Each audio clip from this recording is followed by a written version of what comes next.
அவர் சொன்னால் ஆகும், அவர் கட்டளையிட இருக்கும். அப்படிப்பட்டதான மகத்துவம் உள்ள தேவன் அவர் மனிதனுக்காக இந்த உலகத்தில் வந்தார். ஏன் தேவன் மனிதனுக்காக வர வேண்டும்? இப்ப உங்களை பார்த்து ஒரு கேள்வி கேட்கிறேன். கொஞ்சம் நான் சொல்றதை கொட்டு ஒரு 5 நிமிஷம் தான், அதை நீங்க விளங்கிக்கணும், நீங்க தெரிஞ்சுக்கணும். ஏன்னா இந்த உலகத்துல வந்தோம், பிறந்தோம், வாழ்ந்தோம், அப்புறம் என்ன பண்ணோம்? புசித்தோம், குடித்தோம், சாவோம். இப்படிப்பட்டதான வாழ்க்கையே நமக்கு கிடையாது. தேவன் மனிதன், அதாவது தேவன் உலகத்தை படைக்கும் பொழுது அவர் நல்ல விதமாக படைத்தார், அவர் ஆரோக்கியமாக படைத்தார். தேவன் வானத்தையும் பூமியை படைத்த பொழுது அது நல்லது என்று கண்டார். வானம் உண்டாக கடவுது என்று சொன்னார், அது அப்படியே நடந்தது. பூமி உண்டாக கடவுது என்று சொன்னார், அது அப்படியே நடந்தது. நட்சத்திரங்கள் உண்டாக கடவுது என்று சொன்னார், அது அப்படியே நடந்தது. சூரிய சந்திரன் உண்டாக கடவுது என்று சொன்னார், அது அப்படியே நடந்தது. ஆகாய விரிவை படைத்தார், பூமி மச்சங்களை படைத்தார், மரம் செடி கொடி மரம் யாவையும் தேவனாக கர்த்தர் தான் படைத்தார். ஆனால் தம்பி அவர்தான் மனிதனை படைத்தார். தேவன் மனிதனை படைத்த பொழுது அவரை நல்ல விதமாக தான் படைத்தார், ஆரோக்கியமாக படைத்தார், பரிசுத்தமான ஒரு வாழ்க்கையை படைத்தார். இந்த உலகத்தை ஆளுகை செய்கிற அதிகாரத்தோடு தான் தேவனாக கர்த்தர் மனிதனை படைத்தார். தேவனோடு உறவாடுகிற ஒரு வாழ்க்கை, இந்த பூமியில நிலைத்திருக்கிற ஒரு வாழ்க்கை, சமாதானமான ஒரு வாழ்க்கை, பாவம் இல்லாத ஒரு வாழ்க்கை, சாபம் இல்லாத ஒரு வாழ்க்கை, மரணம் இல்லாத ஒரு வாழ்க்கை, அப்படிப்பட்டதான வாழ்க்கையில தான் தேவனாகிய கர்த்தர் மனிதனை படைத்தார். ஆனால் மனிதன் என்ன பண்ண தெரியுமா? ஏன் நமக்கு மரணம் வருது தெரியுமா? எத்தனை பேருக்கு தெரியும்? ஏதாச்சும் யோசித்து இருக்கிறீங்களா?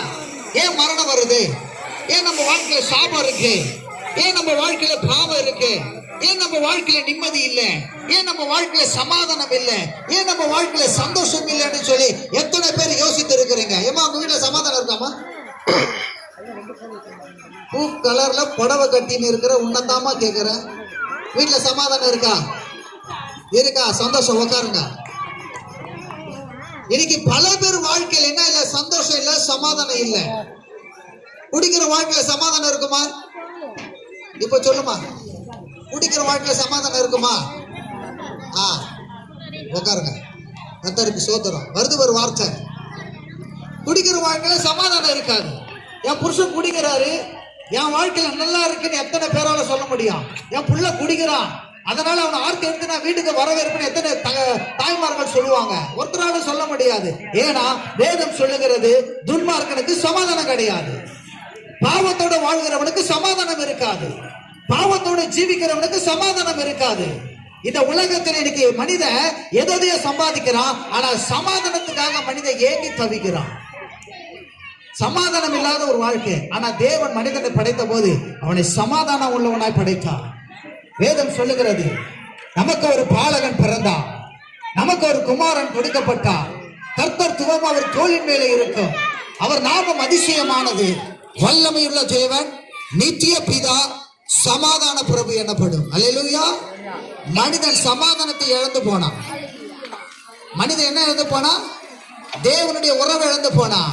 நித்திய காலமா வாழத்தக்கதான அந்த நித்திய ஜீவனை இழந்து போனா, பரிசுத்தத்தை இழந்து போனா, பாவத்தை தேடி போனா, தன்னை கெடுத்து கொண்டான். அந்த கெடுத்து கொண்ட விளைவுதான் மனித வாழ்க்கையில மரணம் வந்தது.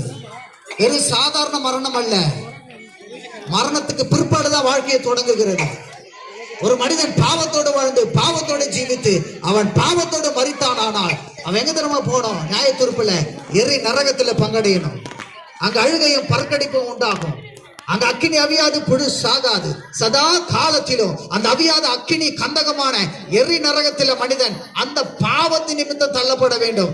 அப்படிப்பட்டதான பாவத்தில விழுந்து போன ஒன்னே எண்ணி ரட்சிக்கதான் வானத்தையும் பூமியை படைத்த, அகில உலகத்தை உண்டாக்கின, சர்வ லோகத்தையும் படைத்த அந்த சத்தியம் உள்ள அந்த சத்ராதிபதியாகிய நிஷ்கலங்க பிரஜாபதியாகிய விண்ணுலக தேவன் நமக்காக இந்த மண் உலகத்துல இயேசுவாக பிறந்தார். அல்லேலூயா. இயேசுவாக பிறந்தார். ஏன் இயேசுவாக பிறக்கணும்?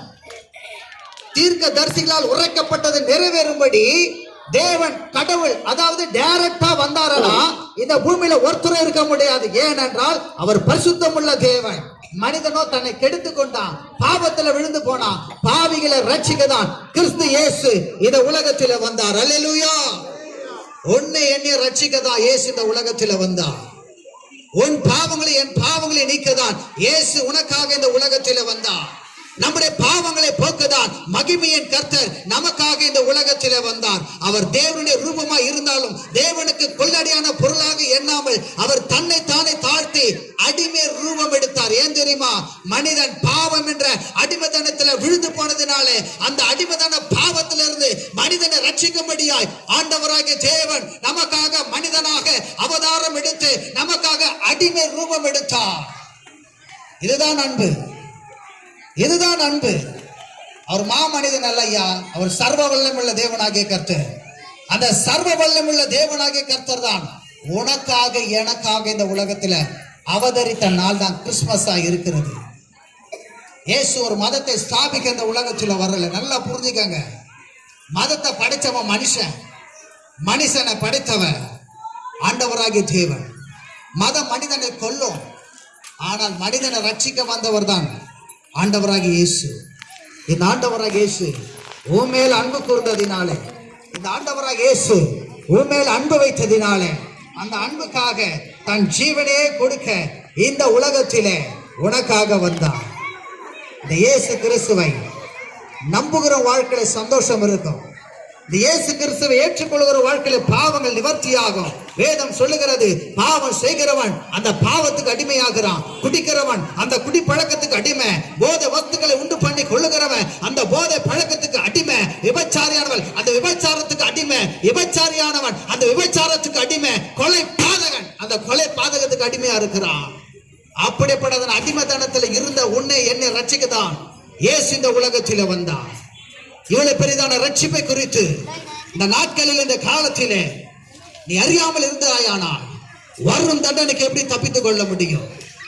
அதனால தான் இயேசு சொன்னார், அவர் இந்த உலகத்துல வந்து இந்த உலகத்துல வாழ்ந்து அவர் ஞானஸ்தானம் எடுத்து அவர் பரமேறி போகிறதுக்கு முன்பதாக அவர் உலகத்திலே பிரசங்கித்த முதல் வார்த்தை, மனம் திரும்புங்கள், பரலோக ராஜ்யம் சமீபமாய் இருக்கிறது. நம்முடைய வாழ்க்கை இந்த உலகத்தோடு முடிந்து போவது கிடையாது. நல்லா அறிஞ்சு கொள்ளுங்க. நமக்கு தேவன் நித்திய ஜீவனை கொடுத்திருக்கிறார். அந்த நித்திய ஜீவனை நீ சுதந்திரித்துக் கொள்ளணுமானா இந்த நாட்களில மனம் திரும்புங்கள். பாவம் உன்னை அழிக்கும், பாவம் உன்னை கெடுக்கும்.